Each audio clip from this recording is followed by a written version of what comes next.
Land use is important to the future of any community.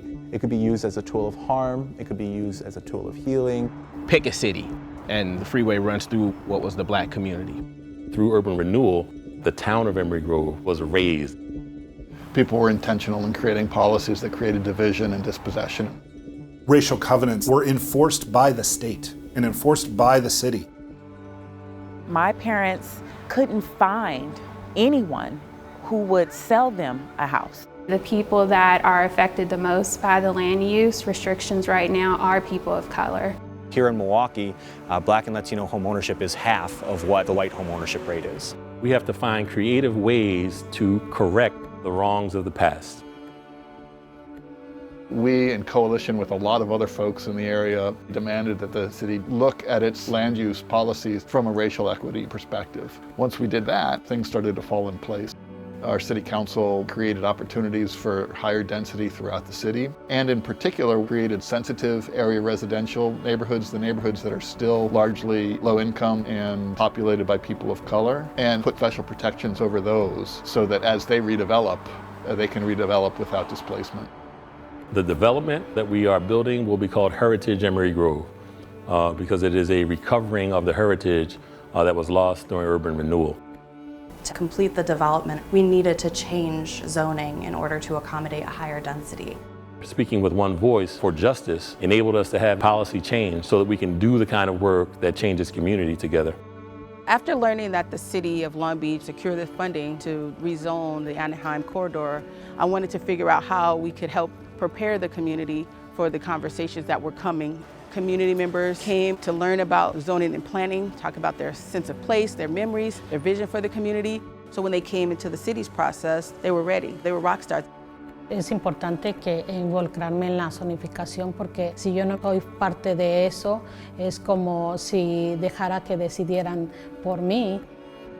In the city of Milwaukee, there are very few homeownership opportunities, especially for people of color. And one of the challenges in neighborhoods that have been disinvested in is that many properties that were formerly long-term homeownership units have been purchased by out-of-state, out-of-town investors. A collective effort created an acquisition fund that would compete with these cash investors. It's not a habitat program, but we are supportive of the program. We've lent our hand and our brand, which is very powerful in this community and around the country. We acquire homes so that we can hold them and make sure that when our families have done all that hard work, they've gotten themselves mortgage ready, that there would then be a house available for them to purchase. They can't compete with the cash buyers, but we can. In Washington State, the Covenant Homeownership Act was set up to try to offset the wrongs of redlining and covenant restrictions that excluded Black homebuyers, Jewish homebuyers, many others from certain areas. In those restrictive covenants, it says no person except for of white blood shall occupy the property, or no person of color shall occupy the property. With House Bill 1474, there's going to be an opportunity. There's going to be available funds for down payment assistance and other ways to get more of the BIPOC community who were affected by these racist covenants into home ownership. It took a wide coalition of a lot of people to step up to the plate and help make this happen. People like affiliate CEOs, our Spokane Low Income Housing Consortium, our Home Ownership Development Consortium, Habitat Homeowners served on the legislative work group that were part of really the inception of this movement. We generated over, I believe, 8,000 unique letters to representatives and senators in support of this legislation.